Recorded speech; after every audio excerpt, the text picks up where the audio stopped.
Look, what's the storehouse? The storehouse is specific.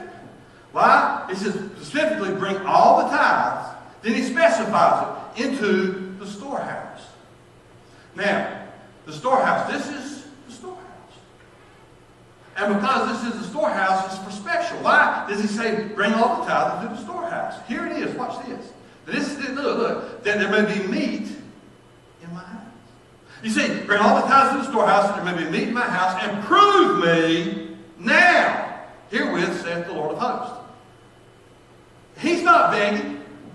He's not ever saying, if you send me this, I'll send you an anointed cloth. Send me $100, I'll send you an anointed cloth. Send me $1,000, I'll put your name on a wall somewhere. No, he just says, you make sure you take care of my business, and I'll take care of yours.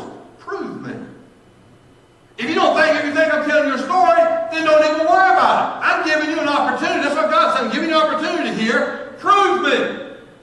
You find out. You try. You show me. Show me that you're concerned about my work, and I'll show you that I'm concerned about your work. So now, let's just go a little bit further. I know. This is really good, isn't it? Y'all shout. Come shout. Do something. Yeah. Okay. So now watch now. We're just talking about the target. Then there's the tipping point. Now here's the tipping point. You watch. Watch this carefully. He says, how many know you're blessed to be a blessing? That's right. So now watch. Notice that he called his house a storehouse. Here's the principle. If you don't put anything in it, it can't sustain itself, ministry internal. And it can't sustain others, ministry external. God says put it in here. God can do it. God can just do like that. And I've seen him do it. Matter of fact, Sister Hale saw God do that with me one day. I mean, I was in there, I just left Procter & Gamble, didn't have any insurance. Daniel was really, really sick, and I needed some money for Daniel. And I think they said it was $10 or $20, whatever it was, $10, $20, and all I had was half of it. And I put the bill up there, and she said, well, you got to come with the rest of the money. And I said, I don't know. And so I walked out to the car. I said, let me go out to the car and check. And I knew what I was going to do. I went out to the car and sit there and pray. I said, Lord, that was every dime I had. That boy needs this medicine. I know you can heal him, but you ain't healed him yet. And I know that you give this medicine for us to be healed when you haven't just miraculously done it. I said, but I've only got half of what it takes. And I don't understand. Never touched it. Never touched it. Put a staple on top of it while I walked out. She put a staple on top so somebody messed with it. I come back in. I said, Lord, it's got to be you because I ain't got it. I said, I did all this. I believe I did everything you told me to do. I believe I'm doing what you told me to do. And I believe you told me to come into the ministry. I believe all this stuff. And I can't believe it. Now, when the first test is Daniel's sick, you didn't heal him. He needs medicine. And I've only got half of it. I come back in and I said, I didn't remember what I even said to you. You said, I'm going to go home and see if I can get the rest of it. So I took his money because we were getting ready to go to lunch, and I started counting it. He was about halfway out the store. I said, wait a minute. And I counted again. I said, wait a minute. I owe you money back. And I'm standing there with too much money in my hand. And the whole time I'm thinking, I'm not adding this right. I had too much money where I didn't have enough to start with. Yes. So I said, wait a minute, I owe you $5 back. He's like, no, you couldn't owe me. I'm thinking, no, I couldn't either, but I owe you $5 back. So I gave him money back. And all day I couldn't hardly wait for me to close the store because I wanted to count my register down. I knew I was going to be short. I had to be short $5. And I counted my register at the perfect. And that money, when he gave it to me, I put it on the counter, and I laid a stapler on it, and I went. Nobody ever touched it. He went out to the car, he was going to get quarters, he was in the pocket of the car, on the seat and everywhere else. And I was busy, so I went on and started filling prescriptions. And when he came back, I picked it up again, and we had too much money. God did. Yeah. Yeah.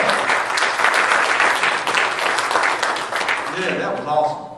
You see, so let me get back into this thing now. The ministry, God again, He can make it happen. He's made it happen before. He'll make it happen again. God can make it happen. God is not waiting for the Congress to sign another bill to send Him money.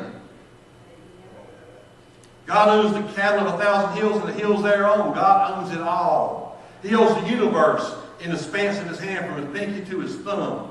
He owns it all. But God says, from the very beginning with Adam and Eve, I need you to participate with me.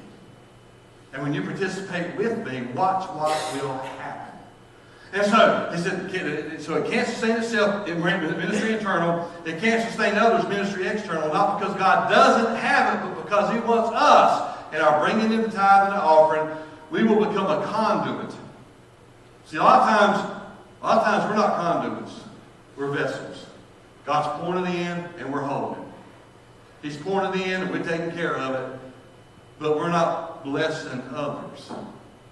And so, I have noticed that whenever I become a vessel, it seems like it stops, or it slows down, or just to a screeching halt. But when I open up my hands and I begin to bless others, God keeps pouring it in, and pouring it in, and pouring it in, because then you become a conduit. Amen? And so watch this now. I know, again, some of y'all might not agree with this, and that's okay. I'm just doing what God told me to do. God told me, and I got to be released from that burden, tell y'all about tithe. And so that's what I'm doing. All right, so now get ready. The tipping point now. When you tithe, look at the windows pouring open. Woo! I'd like to have some of that happening right now. Wouldn't that be cool? So now watch this. Get ready. When you begin to tithe, first it's an act of faith. Do I really trust Him? Do I really trust His Word? When He says, prove me, am I going to prove Him? I mean, it's obvious Satan's proving me all the time. But I'm not going to prove God. And then, what is my motivation? Your motivation should be love. Not religion, but relationship.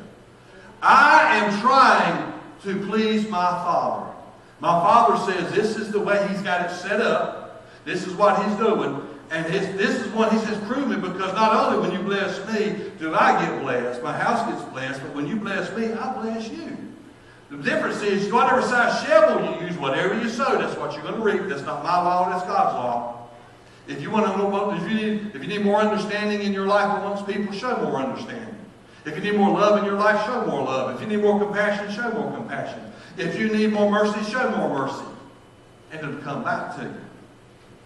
So here it is. So there's a promise. He says, I will pour out a blessing beyond your capacity to receive it. Does it mean you're going to just open up the bank card and say, hey, we just had a big old landfall, come on in here, and we got $1 million for you? No. Does it mean you're going to win the Publishers Clearinghouse giveaway? No. But it does mean that the blessings, whether it be monetary, whether it be physical, whether it be financial, whether it be spiritual, the blessings will be there. And the blessings will come. And so again, He'll pour out a blessing beyond your ability to receive it. But not only is He going to pour out a blessing beyond your ability to receive it, that's what He said. Not my word. He said. And this isn't me up here saying, well, I need another Learjet. I need some more gas for my Learjet so I can drive across country and preach a revival somewhere else. So I need y'all to send me $1,000. No. That's not what this is about. I get so aggravated when I watch these guys on television. Y'all help me with my vision. I need 50 people to give $50,000 a piece. Have y'all heard that stuff? If everybody give $1,000, and I will wipe my brow on this cloth and I'll give it to you. Keep your brow, keep your cloth.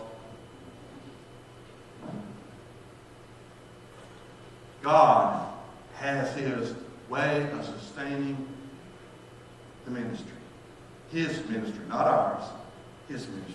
So first, He promises He's going to pour out a blessing that you cannot contain. It doesn't necessarily mean money back, but it means that there's going to be blessings. It may be in your health. It may be in some other situation. But here's another thing He promises. Not only is He going to promise to pour out, but He also promises protection. I will rebuke the devourer for your sake.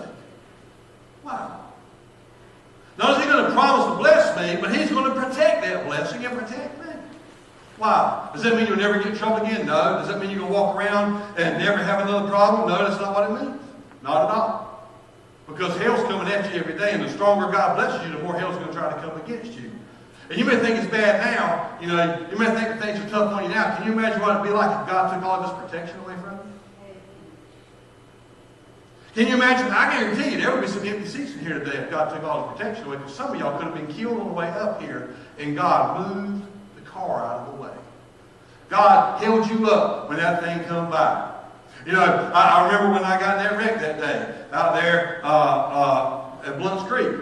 I remember just before I got hit, there was a BMW way ahead of me. And the car, just before it got in my lane, it grazed the BMW. And it shifted the car's trajectory just a little bit. And so when the car hit me, it hit me headlight to headlight and spun me around. I went 190 foot like this. State Patrol said I should have been dead.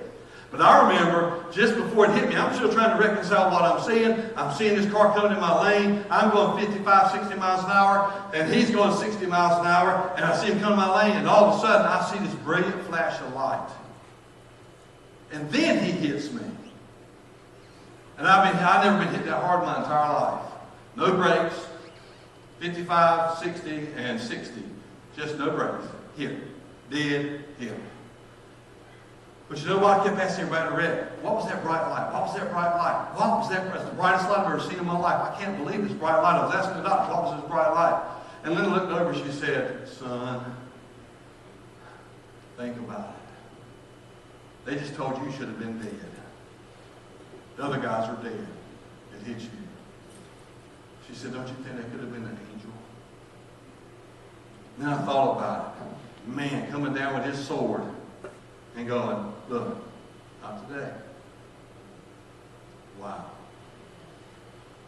You see, matter of fact, that Sunday, that was Saturday, on Sunday, I come back to church and I said, there's a lot of rumors that I was killed yesterday. I said, but the rumor of my demise has been greatly exaggerated.